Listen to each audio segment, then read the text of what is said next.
Saudara, sejumlah pemain timnas menghadiri konferensi pers Piala Presiden 2025.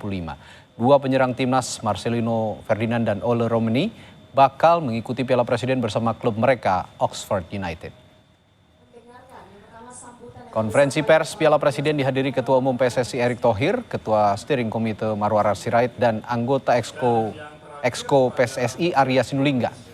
Tampak juga hadir para pemain timnas yang bakal membela klub mereka masing-masing di Piala Presiden, seperti Marcelino Ferdinand, Ole Romeni, dan juga Asnawi Mangkualam.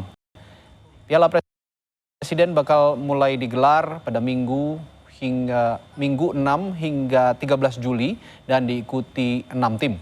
Marcelino bilang klubnya Oxford United mempersiapkan diri dengan maksimal dan menargetkan juara di Piala Presiden 2025. Mungkin saya behalf buat pemain yang lain di Oxford, kita mengucapkan terima kasih. Sebelum kesini juga kita persiapkan sangat luar biasa. Kita ada fisik juga sebelum kesini. Jadi kita datang kesini bukan karena kita lihat tim Indonesia atau Thailand, no. Kita memang serius datang sini untuk juara dan ya kita menghibur. Semoga kita bisa menghibur masyarakat Indonesia. Saudara, dunia sepak bola berduka, penggawa klub asal Inggris Liverpool, Diogo Jota, meninggal dunia dalam sebuah kecelakaan mobil di Spanyol.